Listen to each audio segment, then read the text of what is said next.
सब सुख भये, मन तन भय अरोग, नानक दृष्टि आया उस्तत करने। गुरु चरणों में विराजमान गुरु रूप प्यारी साध संगत जियो, वाहेगुरु जी का खालसा, वाहेगुरु जी की फतेह। कोटि कोटि शुकराना करते हुए उस अकाल पुरख वाहिगुरु का, धन धन श्री गुरु ग्रंथ साहिब जी का, आप जी वर्गियां रब वर्गियां संतां दा, जिन्हां दे प्यार सदके एक पावन बाणी की व्याख्या शुरू हो रही है। वाहिगुरु तौफीक बख्शे कि इस पावन बाणी अनुसार ही साडा जीवन बने, क्योंकि साध संगत जीओ पावन बाणी नूं पढ़ना सुनना पौड़ियां ने ते अमल करना वो एक मंजिल है कामयाबी की। ते वो तद ही मुमकिन है जो असी पहले प्यार नाल पढ़ना शुरू करांगे, सुनना शुरू करांगे, फिर एक दिन गुणना भी आ जाएगा, इसते अमल करना भी आ जाएगा।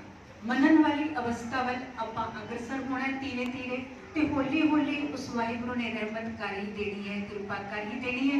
जिवें भैन जी होरी कह सन, यकीन पक्का होवे, विश्वास पक्का होवे, विश्वास विच कमी नहीं होनी चाहिए। सुखमनी साहिब जी की पावन बाणी पंचम पातशाह धन धन श्री गुरु अर्जुन देव जी गुरु नानक पातशाह की 5वीं जोत उन्होंने मुखार बिंदु जारी की हुई है। ये पावन बाणी रामसर के किनारे गुरुद्वारा साहिब उत्थे बैठ के गुरु पातशाह ने उच्चारण की है। गुरु पातशाह इस पावन बाणी के पिछे जो अज उत्थे जो गुरु मंजी साहिब गुरुद्वारा सुशोभित है, अज भी जितने ये पावन बाणी का जिन्ना जाप होंदा है उतना शायद ही किसी पावन बाणी का होंदा हो। जपजी साहिब ते सुखमनी साहिब, इसकी महानता कुछ विलक्षण ही है। पंचम पातशाह ने जदों ये पावन बाणी उच्चारण की, इस सिखां की मंग सी कि कोई ऐसी सहज बाणी, ऐसी सरल सुगम बाणी जो आसानी नाल समझ आ जाए।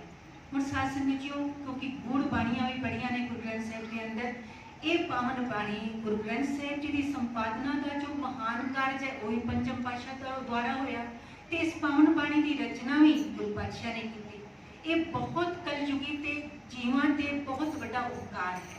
गुरु ग्रंथ साहिब के अंदर ये पावन बाणी 262 अंग तो लेके 296 अंग तक पाव 34 अंगां विच सुशोभित है।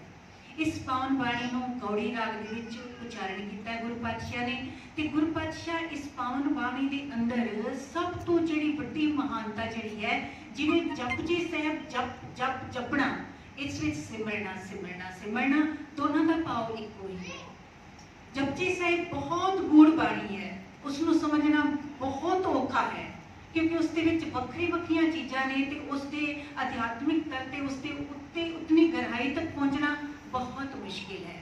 तो कहते हैं जो समझ समझ के ये समझा कुछ भी ना समझा, फिर समझ आती है। जिमें जिमें समझ आएगी बाणी की, तो ये समझ आएगी कि सच्ची विच अजे असी किते, अजे सिर्फ प्रवेश ही नहीं लिया, दाखला ही नहीं लिया।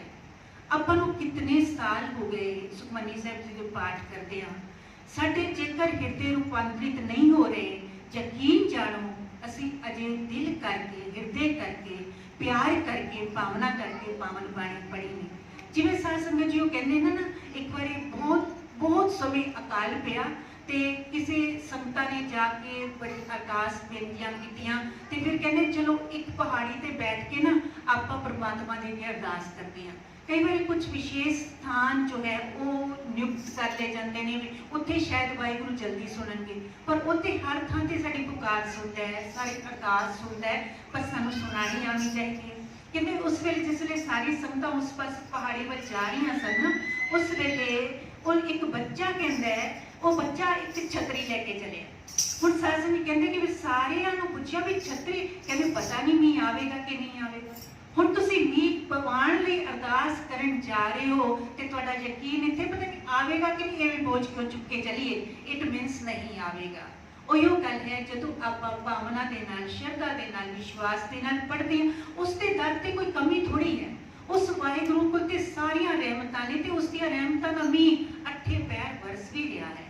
साडियां ये जिहड़ियां चोलियां ने ना, वो कहते हैं साडा भांडा जिहड़ा ना वो उल्टा पिया हुंदा है, इसलिए उस विच कोई कणी आंदी नहीं। असीं मनमुखता के अनुसार चलते हैं, ते जदों असीं गुरमुखता के अनुसार, यानी गुरु जो कह रहे रहे हैं उस पावन बाणी अनुसार जीवन बनावांगे तो साडा जीवन सफल ते धनतायोग हो जाएगा, क्योंकि ये मनुखा जीवन पई प्राप्त मानुख दे गया गोबिंद मिलन की ये तेरी बरिया अवर काज तेरे किते ना काम मिल साध संगत पज केवल ना।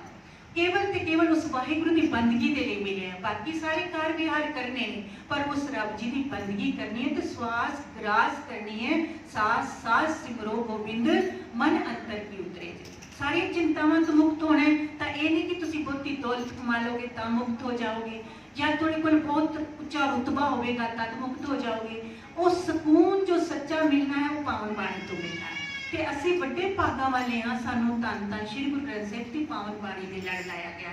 इस पावन बाणी तो दिशा निर्देश लैके इसके मुताबिक जो जीवन बनेगा, फिर साडे जीवन में कोई भ्रांति, कोई कर्म कांड, कोई वहम आडंबर कुछ भी नहीं रह जाएगा। सानू सिर्फ एक ते भरोसा होगा, फिर लोग की कहेंगे इसकी परवाह आपां छड्ड देवांगे। ते केवल गुरु पातशाह ने इस विच सिमरन की गल की है। 24 श्लोक ने आप सारे जानते हो, 24 ही अष्टपदियां ने, 24,000 श्वास जो आप लेंदे हां ते 24,000 ही अखर ने। सुखमनी साहब जी दे 24,000 अखर ने, 24 ही श्लोक ने ते 24 ही अष्टपदियां ने ते 24,000 24 घंटिया विच एक स्वस्थ बंदा श्वास लैंदा है। कहंदे कि उसके श्वास सार्थक हो जाते हैं जिहड़े शरधा भावना नाल प्यार दे नाल इस पावन बाणी नूं पढ़ लैंदे ने। ते सुनना बोलना ये सारिया चीज़ां उत्थे तद होणगियां जदों आपां पहले प्यार नाल इसनूं पढ़ लवांगे, विचार कर लवांगे। ते साध संगत जी जिवें साडे सोहणे सोहणे हर थां ते गुरुद्वारे बने ना, पर दिल रूह खुश हो जाती है देख के। अज इत्थे अंदर वड़दियां ही अजीब जी एक अनोखी जी शांति जो है महसूस हुई। ते सच्ची मुच्ची उस वाहिगुरु ने जिन्हां संगतां दे हिरदे विच इस पावन बाणी दा प्यार भरिया ना, उन्हां दीयां रूहां भी इसे तरह खुशनुमा हो जांदियां ने। ते फिर वाहिगुरु ने पाया ना ख्याल, इत्थों की संगत विच पाया, वो भैन जी दे हिरदे विच पाया, वलवला बनाया कि इस तरह व्याख्या की जाए ताकि सानू इस पावन बाणी की समझ आए। बहुत सारी समझ आप जी नूं आंदी है, इस विच कोई दो राय नहीं, पर की है कि आपां असल विच ध्यान नाल पढ़दे नहीं। बड़ी सुखैन बाणी है, एक एक अखर नूं जे ध्यान नाल पढ़ांगे, जे सारी बाणी नहीं पढ़ीए, अद्धी पढ़ लईए, 6 अष्टपदियां पढ़ लईए, कहंदे ने सियाणे सूझवान तां कहंदे ने एक अष्टपदी ही पकड़ लो ते उसनूं बड़े प्यार दे नाल इत्मीनान दे नाल पढ़ी जाओ तुहानूं अपने आप समझ आनी शुरू हो जाएगी। ते सियाणे ये भी आखदे ने 24,000 तैनूं रोज दा घाटा आमदन मूल ना जीवे, जिस बंदे को इतना घाटा वो बंदा क्यों जीवे। 24,000 रोज देखो साढ़े खर्च हो रहे हैं, असी कुछ करिए ना करिए पर साढ़े 24,000 ते वेस्ट हो रहे हैं। उस श्वासां की पूंजी मिठी हुई है, उसके विच इजाफा भी नहीं किया जा सकता। एक श्वास आप नहीं बढ़ा सकते, जो वाहिगुरु ने बख्शे ने उतने ही ने, पर उन्होंने जिहड़े सार्थक कर लेंदे ने इस पावन बाणी नूं पढ़ के सुन के विचार के गुण के, वो फिर साध संगत जी भी वो कारज जे सफल हो रहा है तो श्वास सफल हो रहे हैं, नहीं तो 24,000 का घाटा जे उंज रोज पै रहा होवे तो आप तिल मिला उठते हैं, दुखी हो जाते हैं, परेशान हो जाते हैं, हाय तोबा करने लगे इतना घाटा इसकी पूर्ति कौन करेगा। हुण साध संगत जी कदे ये तो नहीं सोचा कि ये बेशकीमती श्वास जिहड़े लखां करोड़ां खर्च करके कोई बंदा एक श्वास नहीं ले सकता, फिर कीमती की होया, ये सानू कदे ध्यान नहीं आता। वाहिगुरु रहमत करे तो साडे जो साडी भावना बनी है, संगती तौर पर भावना बनी है, तो जरूर वाहिगुरु की बख्शिश है। तो इस बख्शिश सदके ये भी भावना बनेगी, असीं इसनूं समझांगे, इसनूं विचारांगे, इसनूं गुणांगे तो इसके मुताबिक जीवन भी बनावांगे। गुरु पातशाह ने श्लोक विच जो हरेक अष्टपदी के पहले श्लोक है, श्लोक विच ही सारी उस अष्टपदी का जो भाव है वो समाहित है। ते इसका जो रहाव दी तुक है पूरे सुखमनी साहब दे विच एक ही रहाव दी तुक है, आप सारे पढ़ते हो तो पहले ही पेज से आ जाती, पहले अंग दी आ जाती है। सुख मनी सुख अमृत प्रभ नाम भगत जना के मन विसराम। सुखा दी मणि है इस करके है क्योंकि इस उस विच परमात्मा का नाम है, सिमरन ही सिमरन समाया हुआ है, ते जिथे सिमरन है उत्थे बरकता ही बरकता ने। ते ए निवास विश्व अंदर बसती किसते है, भगत जना के मन विसराम। भगतां दे हिरदे विच ये सदीवी वस जाती है, मतलब टिक जाती है। सियाणे आखदे ने नाम जपना औखा है, नाम की संभाल उस तो योगी है। नाम जप के सेवा करके यकीन जानो कोई एक गुमान कर बैठे कि मैं सेवा इतनी की है, मैं नाम इतना जपदा हाँ, कहते कोई कड़ी अंदर पल्ले ते नहीं पवेगी, नाल दी नाल कमाई डुलदी जाएगी। सिमरन इसलिए बहुत महत्वपूर्ण है कि सिमरन दे नाल ये सारी मैल हौमे की जिहड़ी मैल है वो धोती जाती है, वो धोती जाती है। इसलिए गुरु पातशाह ने सिमरन को सब तो उच्चा सिरमौर मनिया है। जितने भी साधन उस वाहिगुरु की प्राप्ति के ने सब धर्मां के अनुसार, पर प्रभु का सिमरन सब तो उच्चा दसिया है। सुखमनी साहिब जी की पहली पौड़ी पहली अष्टपदी के अंदर, फिर अष्टपदी 8 पदियां वाली, फिर हरेक पदे विच 10 तुक्कां ने। ते साध संगत जीओ, जदों आपां सहजे सहजे प्यार दे नाल इस नूं पढ़दे हां, पहला ही श्लोक पहले गौड़ी सुखमनी महला पंजवां, पंजवें पातशाह दे मुखार बिंद तो उच्चारण कीती हुई, गौड़ी राग के अंदर उच्चारण कीती हुई, सुखमनी सुखां दी मणि ये पावन बाणी। फिर साध संगत जीओ फिर श्लोक है, श्लोक तो फिर क्या है गुरु पातशाह ने, आद गुरु ऐ नमः, जुगाद गुरु ऐ नमः, सतगुरु ऐ नमः, श्री गुरुदेव ऐ नमः। इत्थे साध संगत जीओ आद गुरु ऐ नमः तो भाव है कि ओ परिपूर्ण परमात्मा गुरुदेव, ओ जो परवरदिगार है, उसनो जिस भी नाम ना जानो, ओ आद तो मेरा गुरु है, सब दा गुरु है, जगत गुरु है। ते जुगाद गुरु है, जुगां तो पहले इसनों दो विद्वाना ने दो अर्थां विच लिया है। एक थां ते मैं पढ़िया है कि जिथे एक क्या है गुरु नानक पातशाह, फिर गुरु अंगद देव जी, फिर तीजे पातशाह गुरु अमरदास जी, फिर चौथे पातशाह गुरु पिता गुरु रामदास जी, फिर पंचम पातशाह ने इन्हां 4 गुरु साहिबां नूं उस अकाल पुरख दे रूप दे विच उन्हां दी जो है आराधना की है। पर प्रोफेसर साहिब सिंह जी वर्गे जो लिखारी हुए हैं, बहुत महान विद्वान, उन्होंने कहा आद गुरु ऐ नमः पाओ, वो परिपूर्ण परमात्मा वाहिगुरु आद तो सी। जुगाद गुरु ऐ नमः, जुगाद तो जिहड़ा तुसीं जपजी साहिब विच पढ़दे हो ना, आद सच जुगाद सच है भी सच नानक होसी भी सच, उही पाओ इस दृष्टिगत हुंदा है। जो परिपूर्ण परमात्मा इन्हां जुगां जदों उस मालिक दी मौज नहीं सी आई, जदों अपने आप विच इक्को विच सी, यानी निराकार रूप में सी, सकार नहीं होया सी, जगत पसारा नहीं बनाया सी, उदों भी वो वाहिगुरु सच स्वरूप सी। ते जदों उस युग बन गए, उस मालिक ने बना दिते, उस वेले भी वो सच स्वरूप सी। ते फिर साध संगत जी वर्तमान में भी वो सच स्वरूप है। आने वाले समय में जदों इस सृष्टि को समेट लवेगा तद भी वो सच स्वरूप रहेगा। इसे भाव में इस विच दृढ़ कराया गया है, आद गुरु ऐ नमः, जुगाद गुरु ऐ नमः, सतगुरु ऐ नमः, श्री गुरुदेव ऐ नमः। अगे तुसीं जो अष्टपदी पढ़ोगे उस सारे दे विच सिमरन की महानता है, क्योंकि सिमरो सिमर सिमर सुख पाओ, कल कलेश तन माय मिटाओ। सिमरो जास दिसंबर एक है, नाम जपत तग निक है।